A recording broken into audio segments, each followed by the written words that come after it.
चला तर आज तुमच्यासोबत अगदी झटपट अशी होणारी सांबरची रेसिपी शेअर करते। आणि सांबर हा जेवढा झटपट होतो तेवढा जास्त चविष्ट सुद्धा लागतो। एकदा नक्की ट्राय करून बघा। चला तर रेसिपीला सुरुवात करूया।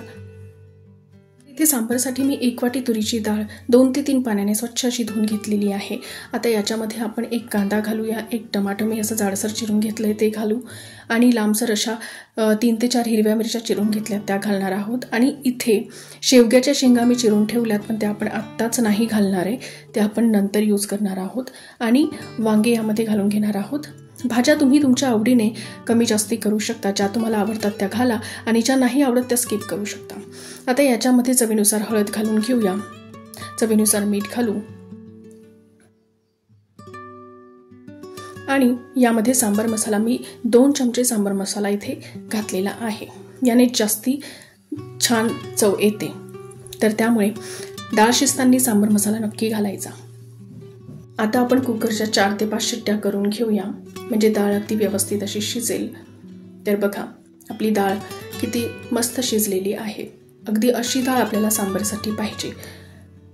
आता ह्या डाळीला ना आपण चांगलं असं मॅश करून घेऊया, म्हणजे भाज्या ज्या आहेत त्या डाळीमध्ये अगदी मिक्स होतात आणि भाज्यांचा छान असा फ्लेवर डाळीला येतो।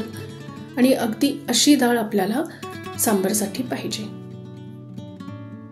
तर बघा किती मस्त अशी आपली डाळ शिजलेली आहे। आता आपण सांबरला तडका देऊन घेऊया। तर इथे कढईमध्ये मी भरपूर असं तेल घातलेलं आहे। 1 चमचा हिंग घातलेला आहे। आता 1 चमचा मी मोहरी इथे घातलेली आहे, 1 चमचा जिरं घातलंय। जिरं मोहरी चांगली तडकू द्यायची आणि त्यानंतर याच्यामध्ये 1 लाल मिरची मी घालून घेते आहे। लाल मिरचीने छान असा फ्लेवर सांबरला येतो। आणि कढीपत्त्याची पानं घातलेली आहेत। अद्रक लसणची पेस्ट मी करून ठेवलेली होती, तीही यामध्ये घातलेली आहे। आता याला थोडं 2 मिनिटांसाठी परतून घ्यायचं आणि 1 चमचा मी इथे लाल तिखट घातलेला आहे। इथे मी कांदा वगैरे परतण्यासाठी घातलेला नाहीये, कारण आपण कांदा ऑलरेडी सांबरमध्ये घातलेला आहे। आणि आता डाळ आपण यामध्ये सोडून देऊया आणि सांबर तुम्हाला जेवढा पातळ किंवा घट्ट हवा आहे त्यानुसार तुम्ही पाणी याच्यामध्ये ॲडजस्ट करू शकता। आणि शेवग्याच्या शेंगा मी आता इथे घालती आहे। जर आपण शेवग्याच्या शेंगा डाळ शिजताना घातल्या तर होतं असं की शेंगा या जास्ती शिजतात आणि मग शेंगांची जी तारं आहेत ना ती डाळीमध्ये जास्ती मॅश होऊन जातात आणि मग ते खाताना चांगलं लागत नाही।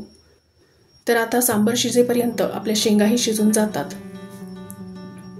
वरतून चवीनुसार मीठ घालून घेतलंय आणि भरपूर अशी कोथिंबीर घालून घेतलेली आहे। आता 10 ते 15 मिनिटांसाठी आपल्याला सांबर हा चांगला शिजवून घ्यायचा आहे।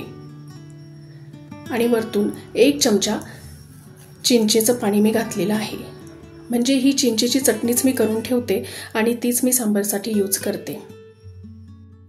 जर चिंचेच्या चटणीची रेसिपी तुम्हाला हवी असेल तर प्लीज मला कमेंट करून कळवा, म्हणजे मी चिंचेच्या चटणीचा व्हिडिओ तुमच्यासोबत नक्की शेअर करेल। आणि बघा आपला सांबर अगदी रेडी झालेला आहे। अगदी झटपट अशी होणारी ही सांबरची रेसिपी आहे आणि इडलीची मजा तर सांबरशिवाय नाही, त्यामुळे एकदा नक्की सांबरची रेसिपी ही ट्राय करून बघा। आणि व्हिडिओ जर आवडला असेल तर प्लीज चॅनलला सबस्क्राईब नक्की करा। Thank you for watching.